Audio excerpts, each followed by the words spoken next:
Olá, queridas irmãs, queridos irmãos. Começamos mais um programa Alimento para a Alma. Nosso desejo, como sempre dizemos, é que você medite a respeito das leis espirituais. Muitas pessoas estão sofrendo, estão passando por dificuldades que poderiam ser evitadas. Poderiam estar em uma situação menos aflitiva para elas próprias. Se compreendessem e se compreenderem o funcionamento dos mecanismos espirituais, eu tenho certeza que você mesmo, com poucas modificações, vai conseguir uma vida com menos sofrimento, com menos dificuldade. Não é algo que dependa de você fazer faculdade, de você ter um emprego onde você ganhe 10 vezes mais do que o que você ganha agora.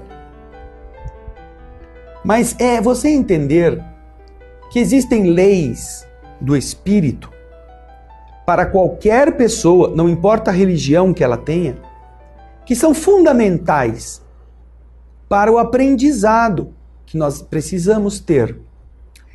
Eu sei que você vem assistindo nossos programas e viu, nos programas das últimas semanas, o nascimento e a morte dos neurônios. Acho que você nunca pensou que tivesse alguém que estudasse, que explicasse que aquilo que você não utiliza vai sendo cortado, vai sendo podado. Apoptose. Lembra do Dr. Nubor Fakuri?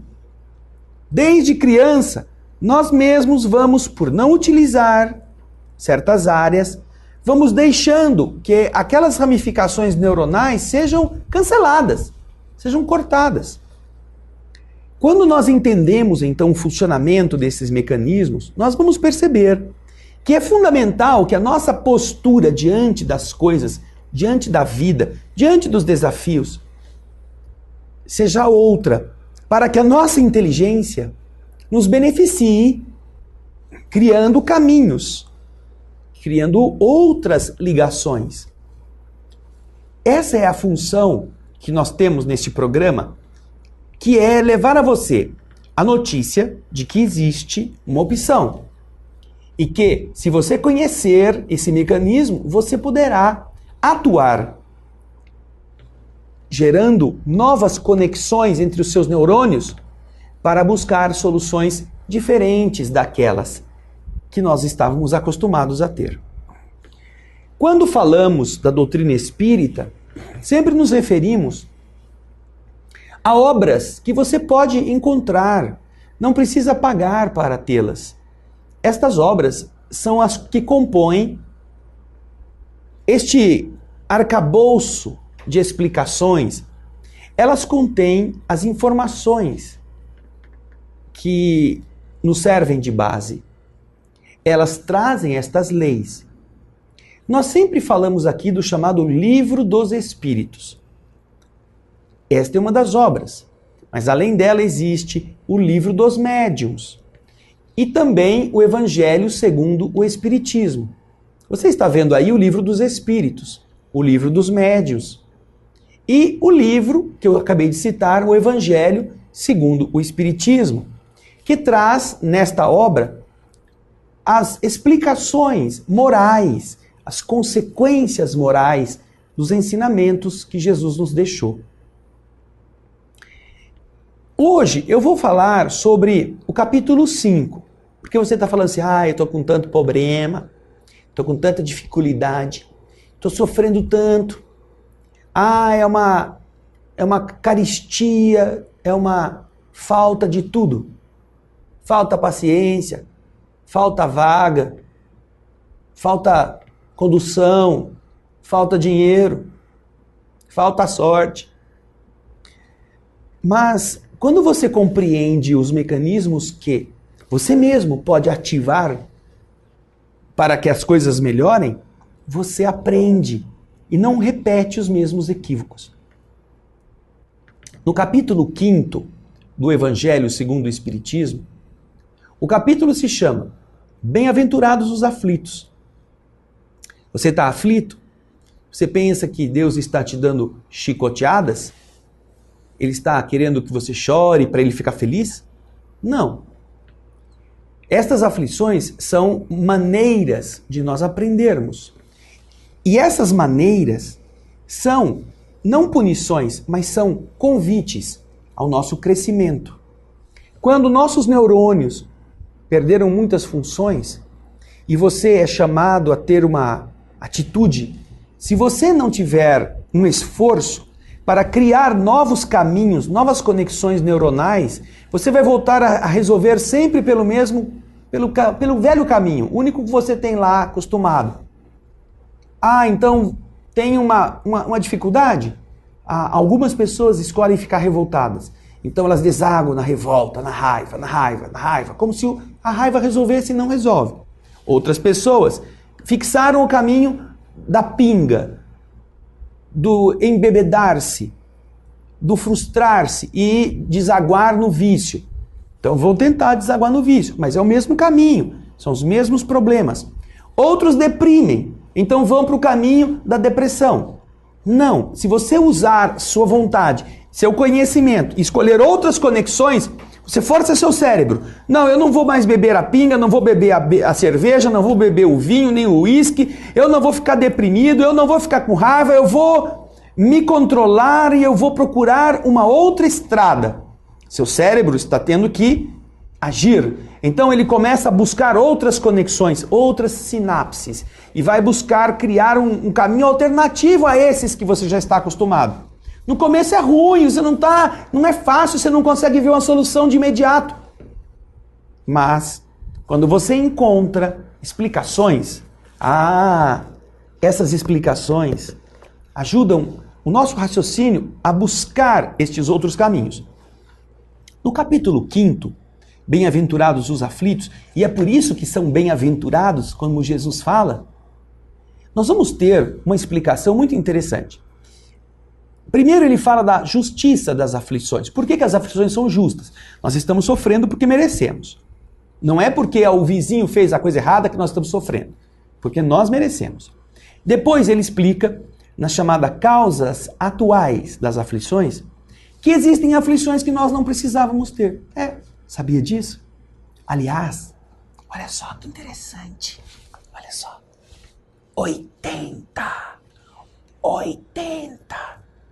80% das aflições que nós temos, nós não precisávamos tê-las. É o que dizem os Espíritos. Nós estamos sofrendo porque inventamos sofrimento sem precisar. Daí é que neste capítulo você vai compreender estas realidades. E eu vou ler um pouquinho com você alguns trechos deste capítulo para você entender o conteúdo dele. O capítulo diz assim: nesta parte, o título é Causas Atuais das Aflições. De duas espécies são as dificuldades da vida. Ou, se vocês preferirem, elas derivam de duas fontes bem diferentes, que é importante nós separarmos. Umas das aflições, algumas delas têm sua causa na vida presente. Outras têm a sua causa fora desta vida. Remontando-se à origem dos males terrestres, dos males que estão na terra, nós reconhecemos que muitos são a consequência natural do caráter e do proceder daqueles que estão suportando estas dores. É verdade. É verdade. Algumas causas de aflições estão em outra vida, fora da vida terrestre, em nossas existências do passado. Nós não temos como corrigir lá no passado. Mas outras são causadas por nossa atitude no presente. E estas nós podemos evitar. Veja o que o texto está falando. Quantos homens caem por sua própria culpa? Quantos são vítimas de sua imprevidência, de seu orgulho, de sua ambição? Quantos se arruinam por falta de ordem, de perseverança, pelo mau proceder ou por não terem sabido limitar os seus desejos? Quantas uniões desgraçadas porque resultaram de um cálculo de interesse ou de vaidade? e nas quais o coração não tomou nenhuma parte. Eu vou casar com a bonitona, eu vou casar com o ricão. Mas eles são uns trastes, são horrorosos. A bonitona não é fiel, o ricão é violento. Mas ele é bonitona, ele é ricão. E aí, você vai aguentar? Aí depois que apanha, depois que leva todo tipo de traição, aí fica triste. Por quê? Você sabia. Você quis isto. Então, você poderia ter evitado, mas não quis evitar. Continua o texto nos explicando quantas divisões e disputas funestas se teriam evitado com um pouco de moderação, com menos esse temperamento suscetível, qualquer coisinha fere. A gente chama de melindre. Quantas doenças e enfermidades decorrem da intemperança e dos excessos de todos os gêneros. Então, intemperança, excessos de todos os gêneros, que nós poderíamos ter evitado. Quantas pessoas estão doentes pela gula, por comerem demais, por beberem muito, por não fazerem exercícios, por não procurarem caminhos saudáveis, por comerem porcarias. Quantos pais, continua o texto, são infelizes com seus filhos porque não lhes combateram desde o princípio as más tendências? Não é verdade? Quantos filhos vocês não veem sofrendo na vida jovem, mas que poderiam ter sido corrigidos na infância? E por que não mudam isto? Porque os pais não deram atenção. E quem é que vai sofrer depois? Os pais. Porque vão apanhar dos filhos, os filhos vão quebrar a casa, vão vender o que pouco que tem para comprar droga, não serão bons trabalhadores, vão dar problemas, vão ter que sustentar os filhos até eles ficarem marmanjos. Por que não ensinar os filhos a ir trabalhar, a ter uma profissão honesta? Então, tudo isso podia ser evitado. Isso não é coisa do passado, não. Isso é coisa de agora. Agora, precisa o quê? Precisa o indivíduo aprender. E é o que o Evangelho nos está dizendo um pouquinho mais para frente. Estas condutas que vocês viram até aqui, citada no texto, elas vão produzir sofrimentos. Mas estes sofrimentos, eles não são como uma vingança de Deus. Não. Eles são efeito, claro. Mas é bom que a gente saiba, porque isto é um alerta. Veja o que o texto está falando. Estes sofrimentos que decorrem destes erros são ao homem uma advertência de que ele procedeu mal. Dão a ele experiência, fazem com que ele sinta a diferença que existe entre o bem e o mal e a necessidade de se melhorar, para, no futuro, evitar o que lhe originou uma fonte de amarguras, sem o que motivo não haveria para que se emendassem. Confiante na impunidade, se isso não acontecesse, retardaria seu avanço e, em consequência, a sua felicidade futura. Entretanto, a experiência, algumas vezes, chega um pouco tarde, quando a vida já foi desperdiçada e jogada no lixo, quando as forças já estão gastas e sem remédio, o mal, põe-se então o homem a dizer: se no começo dos meus dias eu soubesse o que sei hoje, quantos passos em falso eu teria evitado? Se houvesse de recomeçar, eu faria de outra maneira. No entanto, já não há mais tempo. Como o trabalhador preguiçoso que diz: perdi o meu dia. Também ele diz, este homem, perdi a minha vida. Contudo, assim como para o trabalhador o sol se levanta no dia seguinte, permitindo a ele, neste reparar o tempo perdido, também para o homem, após a noite do túmulo, brilhará o sol de uma nova vida, em que lhe será possível aproveitar a experiência do passado e suas boas resoluções para o futuro. Mas, se esse texto nos alerta que é possível melhorar, nós deveremos perguntar onde? Onde?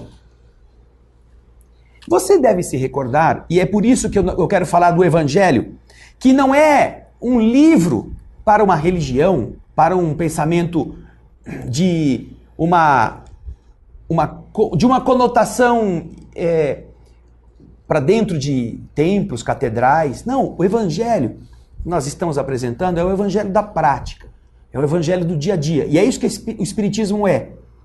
Uma religião para você viver cada dia na sua casa, no seu local de trabalho. Então o que acontece? Quando você observa isto, nossas condutas de hoje produzem o sofrimento. Você se lembra? Alguns anos atrás nós passamos por uma crise de energia. Lembra? Faltava energia. Então as pessoas foram convocadas a desligar aparelhos elétricos. E então você descobriu que você gastava 1/3 da conta de energia elétrica. Ai, eu não tenho dinheiro e olha quando veio essa conta alta. Aí você começou, como ia faltar e como havia uma multa para quem não diminuísse, você ia pagar muito mais, você começou a desligar produtos eletrônicos que ficavam ligados sem você dar atenção para eles. Você descobriu que você usava o seu forno de micro-ondas para ver a hora. Ele ficava o dia inteiro desligado, ligado só no motorzinho para funcionar a hora. E ele consumia. E você foi desligando todos esses aparelhos que iam ficando sem função. E então você percebeu que você podia economizar 1/3 pelo menos da sua conta de energia elétrica, pagando correspondente valor reduzido por aquilo que consumiu. Nossa, que bacana! Eu precisei sofrer o risco de ter que pagar uma conta com uma multa para eu perceber que eu estava gastando com bobagens. Eu esquecia lâmpadas acesas, lâmpadas muito fortes. Eu ficava com aparelhos eletrônicos ligados à toa para funções que não são as funções dele, que um relógio de pulso me daria, sem gastar nada. E então você percebeu que estava reclamando que faltava dinheiro, mas estava torrando dinheiro por besteira. Será que depois que terminou a crise de energia, pense isso, você aprendeu com essa lição?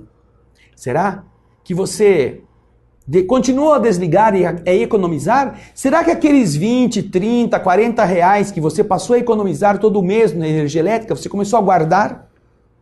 Ou começou a torrar em outras coisas? Ou voltou assim que acabou o problema a ligar tudo na tomada e continuar a gastar? Se você fez isto, você não aprendeu com a dificuldade. E você vai ter aflições, inclusive a falta de dinheiro, decorrentes desta questão. Mas nós estávamos falando de energia elétrica. E o Evangelho hoje, o Evangelho na prática, quer falar da crise de água, que não é muito diferente. Nós não temos culpa de que não está chovendo, que o nosso sistema elétrico depende das usinas hidroelétricas, que geram energia e que, portanto, por falta de água, podem diminuir a produção elétrica. Por falta de chuva, os rios vão secando. O abastecimento fica também comprometido, porque as bombas sugam a água do rio e agora tem pouca água, os reservatórios estão baixando. Temos que economizar água. Você já descobriu que consegue tomar banho com 3 canecas d'água, não é? Nossa, eu gastava às vezes 20 minutos de água do chuveiro.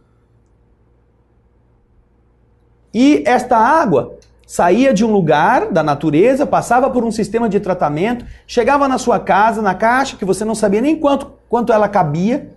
Você usava, deixava a torneira aberta, a coisa jorrando, porque ela não, o valor que você pagava por ela era pequeno, perto do que ela valeria. E agora?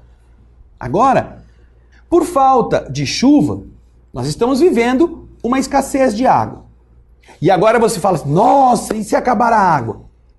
Veja só essas imagens. Isso é real. Isso não está num filme de ficção. Estas são situações do dia a dia. Se isso já está assim, quando chover um pouco, ainda vai ter que levantar bastante o nível para voltar mais ou menos ao que era. Mas olha a distância da água em relação às casas que ficavam na beira do rio, na beira da represa. Quando voltar a chover e esta água, se Deus assim o permitir, voltar ao nível anterior, daqui a alguns anos, porque vai levar tempo, o que vamos fazer com esta água? Ah, vamos abrir a torneira de novo? Ah, vamos continuar gastando? Porque agora voltou a chover. Causas atuais das aflições. Se nós não aprendermos a economizar energia, se não aprendermos a economizar a água, só porque agora ela é abundante, o que nós teremos aprendido com a dificuldade? Como teremos melhorado? Como seremos cidadãos mais respeitosos? Não só pela questão da economia, do dinheiro, mas exatamente porque esta aflição que a natureza nos está produzindo, que não é culpa de ninguém, porque todos nós estamos dependendo de uma rotina de chuvas que não controlamos, mas esperamos. Estas realidades que às vezes não acontecem como nós queríamos ou planejávamos, agora estão nos dizendo, olha, tá tudo legal quando chove, tá tudo certo quando chove, mas e quando não chove? Como nós nos conduzimos? Somos preparados para ser adultos? Para entender a necessidade de diminuir nosso desperdício? De não prejudicar o ambiente em que estamos? Não, mas é que eu pago, eu estou consumindo, mas eu pago. Nós não estamos falando aqui que você estava deixando de pagar. Nem que você não tem dinheiro para isso. Mas a sua consciência cívica, a sua consciência de pessoa, de membro de uma comunidade, não estará madura enquanto nós não tivermos uma postura de maneira espontânea que nos faça diminuir gastos nas coisas que podemos cooperar com a economia para todos. Quando nós aprendermos isto, nossos sofrimentos serão menores. Se todos nós já tivéssemos tido uma noção clara desta dificuldade e todos tivéssemos cooperado como deveríamos ou como poderíamos, não estaríamos à beira de uma estiagem ou de uma falta de água para uma comunidade gigantesca de pessoas. E agora, vamos esperar o quê? Que chova? Então vamos ficar rezadores para que chova, fazendo dança da chuva para atrair chuva, para pedir a Deus que chova, vamos encher as igrejas, quando deveríamos ter fechado a torneira, parar o desperdício. Deus vai falar para nós, olha, as chuvas são da natureza, agora o gasto vocês é que regulam. Quando nós tivermos consciência destas coisas, nós trabalharemos melhor todos os problemas e aprenderemos com eles. E então, vai voltar a chover, certamente. Agora, quando voltar a chover, nós estaremos aprendendo a continuar a tomar banho com menos água? Não precisa ser com 3 canecas, mas você vai regular o tempo que você vai gastar, você vai diminuir o consumo de água, para que a nossa coletividade não tenha que ser sobrecarregada no tratamento da água que retira do rio e depois do resíduo da água utilizada para devolver ao rio. Nós estamos poluindo o mundo em que estamos vivendo. E achamos que isso é normal porque isso não chegou para nós? Como é assim? Não é possível. Isto produz sofrimento para nós mesmos. Sofrimento que poderíamos estar evitando. Então, aprendamos que nesta área da água, na área da energia, na área do alimento, na área dos recursos naturais, nós estamos no mesmo navio. Se você fizer um furo, vai entrar água na embarcação que está te levando. E é ela que vai afundar com você e com todo mundo. O sofrimento, portanto, é um alerta para que nós aprendamos a agir de outra forma. É um convite para a sapiência que todos podemos desenvolver, a fim de que não coloquemos a culpa em Deus. Aprendamos que a natureza é de ciclo. Há ciclos abundantes e ciclos de escassez.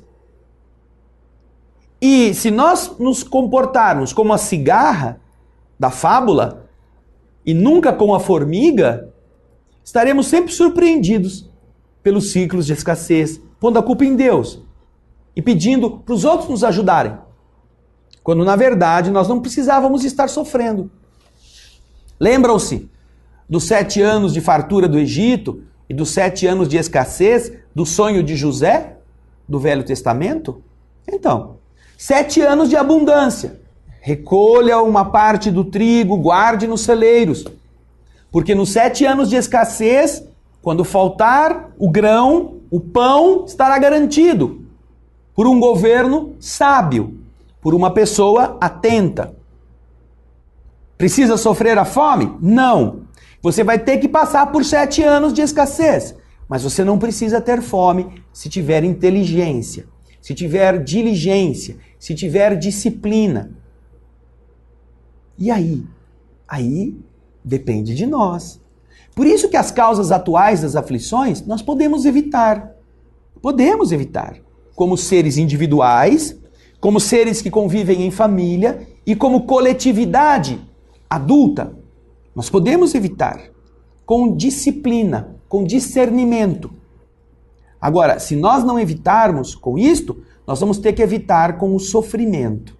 Vamos sofrer os efeitos daquilo que poderíamos estar com cuidado, com antecedência, evitando com a nossa diligência. Pense nisso. Isso acontece em tudo. Isso acontece na alimentação de casa, no relacionamento da família, no relacionamento com os amigos, com os vizinhos. Pense, o que eu posso fazer para diminuir os problemas antes que os problemas aconteçam? Você tem um cachorro, esse cachorro não para de latir. O que você pode fazer para evitar que este cachorro atrapalhe todos os que estão ao lado? A vizinhança que está morando aí perto de você, ela não tem culpa de você querer ter um cachorro, esse cachorro você tagarela. Mas isso incomoda. Ai, para você o cachorro é lindo, mas para o vizinho é um danado que se ele bobear, ele mata. Por quê? Porque ele tá nervoso, ele tá com problema, ele quer dormir, seu cachorro não deixa. Causa atual da aflição que você pode ajudar. Muda o cachorro de lugar, põe o cachorro dentro de casa, dá um remedinho para dormir o cachorro, faz alguma coisa, mas o problema é seu. Não vai pensar assim, o problema é do vizinho, ele que se mude. Então, esse é o egoísmo que nos faz sofrer. Por isso que a gente tem que aprender antes que precisamos passar pela dor. Evangelho na prática. É isso que a doutrina espírita nos coloca. Pense nisto. Aprenda alguma coisa com a escassez de água. Ao invés de pôr culpa no governo A, B, C ou D, pense como você pode fazer para diminuir o gasto, diminuir o excesso. Não só quando falta, mas quando estiver sobrando. Pense nisso. Porque aquele que é fiel no pouco será colocado sobre muitas outras coisas, que ele vai aprender a ser fiel também na fartura. Obrigado, queridas irmãs, obrigado pelo seu carinho, obrigado pelas suas mensagens nos e-mails, pela audiência em nossos programas, e a gente espera você no próximo Alimento para a Alma. Muita paz.